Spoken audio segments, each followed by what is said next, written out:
Hello, everybody. We are on page 53 in the Intro to Algebra 2 workbook. It's lesson 4.1. And we're going to start by giving a slight reminder of what standard form looks like for polynomials. So standard form puts the highest exponent first. And then it goes from that greatest exponent to the least exponent until you get to the constant, right? So the highest exponent first, then from that greatest to least in order until you get to the constant. Of course, it doesn't fit. Good times. Good times. And then constant is just your regular number, right? If you need to be reminded of that, a regular number. And I'll mention it a couple of times as we go on. All right. So the learn the math is where I just explain it, make sure that we know how they did it in the book. And then the do the math is you'll try it without me. So you'll pause before you go to do that. Although I'll give you some tips first. So here, our main thing is that they're going to be giving us a few different functions and then asking us to add them, subtract them, multiply, or divide them. So here we have f of x is x minus 3 and g of x is 7x squared. So when they add us to add f plus g of x, they might write us like this, f of x and g of x. And then we just take whatever f of x equals and we add it to what g of x equals. Now, in this particular example, we don't have any like terms. We cannot add x and 7x squared because x squared and x are not like terms. So from here, all we have to do is put them in standard form, which means that the x squared needs to be at the beginning, then the x, and then the constant. So here, 3 is the constant. Oops, I made a mark. Here we do it again. We have the f, or the f of x, which is x minus 3. I messed up my colors. And then here we have the g of x minus the g of x, which is minus 7x squared. Now, I'm going to draw the little arrow to remind us that we need to distribute that negative sign. However, there's only one term in this, so it just makes this a negative x squared. And again, we moved it out front, and then plus x minus 3.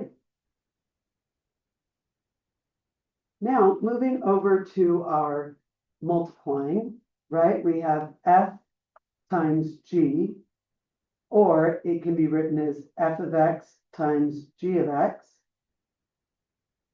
which means we have x minus 3 times g of x, which is 7x cubed. Sorry, 7x squared. Now here, my brain does not like it written like this. I could do it this way, but because of the commutative property, I have the option to just change the order. So I'm going to change the order. And I'm going to do 7x squared times x minus 3 times the quantity x minus 3. And then I'm going to use my distributive property to multiply times each of those. 7x squared times x. I'm going to multiply my coefficients first. 7 times the invisible one is 7. X squared times x is x cubed. If you don't know why it's x cubed, you might want to go copy the notes for this module first that we have so far, because I do just review that when you have the same base, the x times x, we add the exponents. So 2 plus the invisible 1 would give us x to the third, minus 7 times 3 is 21, and then x squared, and then there's no x there to multiply, so it just stays an x squared. And that is our answer, and it is in the correct order. We have our highest exponent first, then the next highest, and then we would keep counting down. This one here is beautiful because there's nothing extra. We actually don't have enough information yet to know how to reduce it from here. So we actually just had to write the g of x, which was 7x squared, and we wrote the x minus 3, which is the f of x. However, it is good to note that we should check our denominators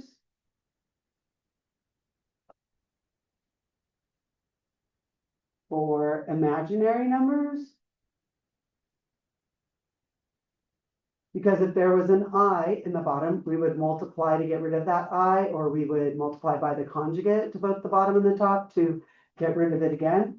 So we're going to check for imaginary numbers or for radicals, right? If there were a radical, a square root sign or cube root sign on the bottom, we would want to get rid of that.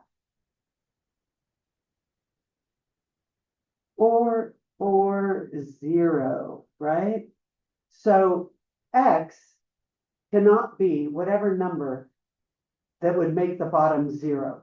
So we do have to be aware of that. So here, what can x not equal? So if you think it through, like x can be 5 because 5 minus 3 is 2. So it could totally be a 2 on the bottom. You could do negative 3. X could be negative 3. Negative 3 would give us negative 6. We can have a negative 6 on the bottom. But x cannot be positive 3 because 3 minus 3 would be 0, and we cannot have a 0 in our denominator. All right. Before you pause to do the bottom by yourself, I would like to mention a couple of things. D is going to be just as easy as it was up top. Sorry, the division one. The multiplication one, I would not do it this way. And even if I did do it this way, they left out a whole line in between there that you need to be able to combine like terms. So doing it box method might be a better option, or doing it just from this step and then distributing each part might be better also. And then on the subtraction, just really make sure that you're going to do this negative sign times everything inside. And then I think you're going to be a rock star on the first one. So go ahead and pause here.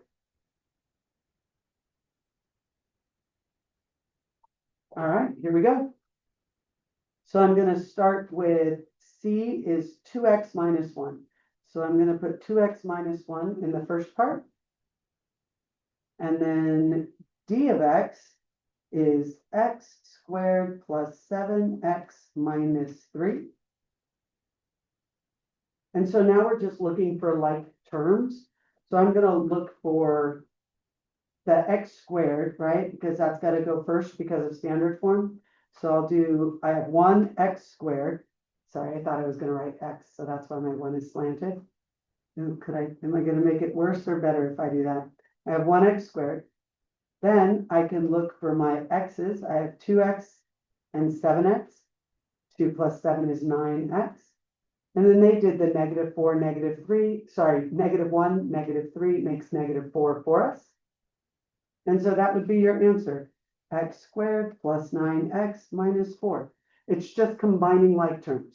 Let's put that in the side. Combine like terms.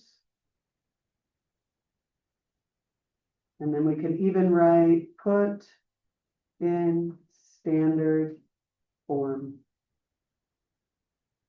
Right? From the highest exponent down to the least exponent. Okay, let's do it again. So here we have C of x minus D of x. So C of x is 2x minus 1 again.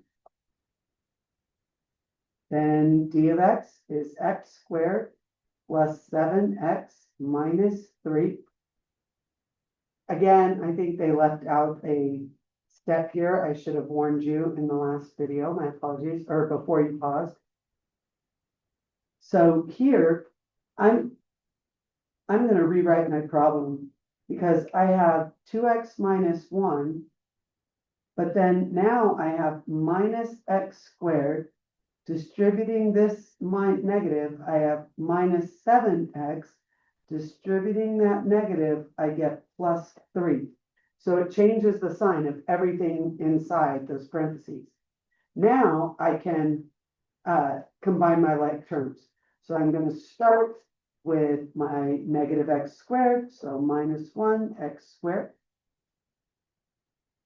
Now I can go to my x's, so I've got 2x minus 7x. What would that be? Yeah, it's going to be, they already have the minus for me, so minus 5x. And then last, I have a minus 1 and a plus 3, which will give us plus 2. Nice job.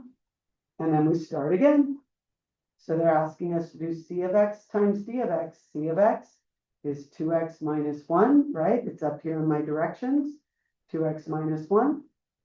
Then my d of x is x squared minus 7x minus 3. They wanted you to distribute like this, go 2x times x squared minus 7x minus 3, and then your minus 1 here, and again, times x squared minus 7x minus 3. Make sure that when you multiply this, it's that negative sign times everything inside. And then they didn't leave space for you to multiply that out before you combine your like terms. So I would for sure do that step down here and then combine them. But I don't like that way at all. I would prefer to do box method. So I'm going to set up box method down here. So I'll do 2x minus 1.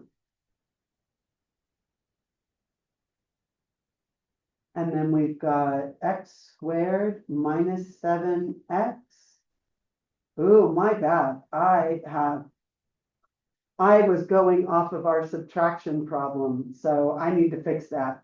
Looking at our original equation, I've got them all mixed up. X squared plus 7x minus 3. X squared plus 7x minus 3. X squared plus 7x minus 3. Whew, so easy to make a mistake. Plus 7x minus 3. So there's my box method set up. Obviously, you can pause at any time if you would like to try it from here without me. There's the setup. I might need to go out a little bit. Okay, and now I just multiply. So we've got x squared times 2x. If you're not confident about what's going to happen here, you can go up to your one that we modeled together, because we have similar. We have a 7x squared times x, and we ended up with 7x cubed.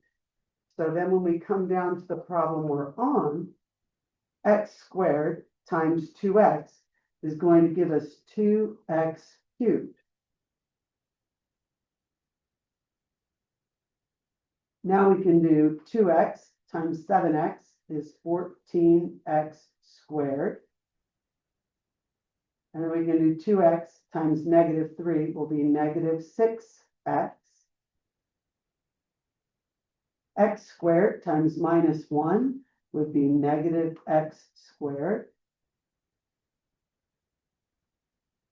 7x times negative 1 will be minus 7x.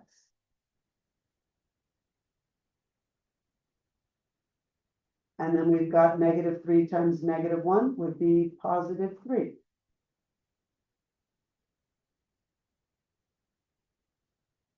Now, if you'll notice, these are going to be like terms, and these diagonals will also be like terms. So I've color-coded them to try to make it easier. Hopefully it doesn't make it more confusing. I'm going to write that out here so that we can see it. So we get 2x cubed. Now I'm going to do everything that ended with a square, minus 14x squared minus x squared. Now I'm going to do all of my x's, minus 6x minus 7x, and then I still have my plus 3, my constant. Okay? So now I'm going to combine these like terms and combine these like terms. So we end up with 2x cubed minus 14x squared minus x squared. They're the same signs, so I'm going to keep my sign. and add them together. 14, oh, hang on, why is this a negative? It is not a negative. We've got plus 14x. So we have plus 14x squared minus x squared. So different signs, we'll just subtract. That'll give us 13x squared. Take a minute to make sure that you fixed your sign. I apologize, as always. All right. Now I need to do my x's. So negative 6x minus 7x is going to be same sign. So I'll add them together and get 13x, and I keep the negative sign. And then we've got our constant plus 3. And then this could all go up into these boxes. I am going to go ahead and do that so you can see what they've done there. So we get 2x cubed plus 13x squared minus 13x plus 3. So that little box there, you have choices. You can just leave it blank. You can also do x to the first. I do it in green because it's an invisible one. We don't always write it, but it's really always there. Okay. Then the last one, we have d of x on top. So they want x squared plus 7x minus 3 on top. And then they want c on the bottom, which is 2x minus 1. Is there an imaginary number on the bottom? Nope. Is there a radical on the bottom? Nope. So you could work out what x cannot be that would make it all 0, but I haven't taught you how yet, so we can just leave it like that. Nice job. Let's go to the backside. Same idea. We're going to work through the top problem together. I'll point out things they do, and then we'll do the bottom on your own, and then I'll show you the answers. All right, here we go. Example 2. 2 models for the number of people in thousands from 2 cities, A and D, who have a common disease, T years after 2000, are given by the polynomial functions city A equals 0.45 t squared minus 1.2 t plus 90 for city A. And then for city D, we get the function of d according to time equals 0.27 t squared plus 0.5 t plus 20 for city D. We want to find a function p according to time that models the total number of people who have the disease in the 2 cities. So that way I could figure it out after 5 years, after 10 years, after 20 years, right? Using this model, how many patients would be expected to have the disease in 2025 in the 2 cities, A and D? So they've given us the functions, and now we want to add function A plus function D to get function P. Models the total number of people who have the diseases in cities A and D. We're going to add the polynomial functions. So here they've done a great job of writing the A, right? Here is the A function, and then here is the D function. And then I love that they said, oh, cool, let's take all of the squareds and put them together. And then they said, oh, yeah. What about just the t's? Now notice I am including the plus or minus sign, right? And so there are the t's. And then they're like, no, really, we can even do the regular numbers. So here's a constant, make sure you include that sign, and there are the 2 constants. And when you do all that math, right, 0.45 plus 0.27, we get 0.72 t squared minus 0.7 t plus 110. So that is our new equation that we can use to find the number of patients after any amount of t, right, any amount of time. So then in our examples, it says, cool. Now, can you do that for the year 2025? Which, since we started in 2000, right, this disease, it gives us 25 years of data. So we just put in t equals 25. However, be warned that if they had asked if this disease had started in 1998 or in 2017, then we would have to actually see how many years had passed between then and when you want the beginning and when you want to close your data pool. So then they just give us this beautiful equation with the 25 locked in. I would like you to pause the video and take a minute to plug in these numbers into your calculator to make sure that you get 542.5. You don't want the first time that you try to plug this into a calculator to be the day of a test. And so depending on how comfortable you are with calculators, some people will put in every little thing, hit equal and get the answer. And some people will write it in stages, like they'll do this part of the math, write the answer. Do this part of the math, write the answer. Do this part of the math, write the answer, and then put those three parts together. All of it works. Me personally, I usually do it all the way through and get an answer. And then I do it in parts and see if I get the same answer, because that will usually figure out any mistakes I'm making. All right. So it says the total number of people expected to have the disease in both cities in the year 2025 is 542,500. How did we go from 542.5 to 542,500? Well, we did it because it has the word in thousands. So we take this and we multiply it by 1,000. And that will get us the per thousands part. So please go ahead and pause and try the next one by yourself.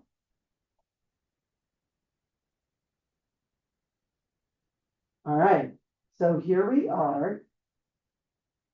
I think that the first hint I should have given you before you pause would be to write the two equations down at the top.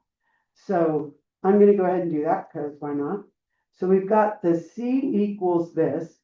So I'm going to write x squared minus 50x minus 5,000. And then we are adding it to D. So now I'm going to find D up here. And I'm going to add x squared minus 55x minus 1,500. Okay? So we've got C of x plus D of x. I've written that out. And now we want to combine like terms. And again, I appreciate that they do it in boxes. So we've got this x squared plus this x squared. X squared plus x squared. And then my brain tells me I want to combine those right away. And so I have 2x squared. If you were going to write anything different than that, like an x to the fourth or something, you should really go back and look at the module 4 notes in our notebook to see why it is 2x squared instead of anything else. All right, then let's add our x's. So we've got minus 50x minus 55x over there. Okay. And then negative 50, negative 55, same signs. I'm going to add those together and get a negative 105x. Then our last term is that negative 5,000 and then minus 1,500. Those are same signs. They're both negative. So I'm going to get a negative 6,500. And then for whatever reason, they make you write it like 3 million times. So we've got 2x squared minus 105x. Notice they moved our minus sign. Minus 6,500.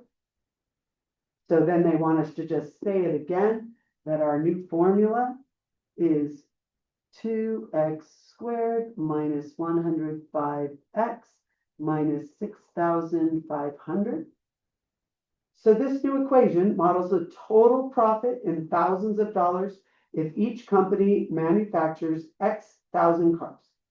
To find the profit if each company manufactures 100,000 cars, we're going to substitute 100 for X. Why are we substituting 100 instead of 100,000? Because in our original problem, it says the profit in thousands of dollars, right? Representing the number of cars in thousands by each company. So we're not doing each car, we're doing each 1,000 cars. So we get to plug in 100 for X. Make sure you don't forget to square it. Then our next term is minus 105 times 100 for X minus 6,500. So again, then you're just going to do that math on your calculator. You want to really make sure that you know how to do it, right? You're going to do 2 times 100, find the square button. On our pink calculators, it's in like the top row. Then you've got to make sure this is a negative 105 times 100, and then minus 6,500. And then you should get an answer of 3,000. Your answer here being 3,000 is correct. But if you also write 3,000 at the bottom, you are incorrect. So it really will be 3,000. And then off to the side, I'm going to do 3,000 times 1,000. And that's going to give us 3 million. And $3 million profit is the correct answer. There you go. And that's what we did in HMH Module 4, Lesson 1 today.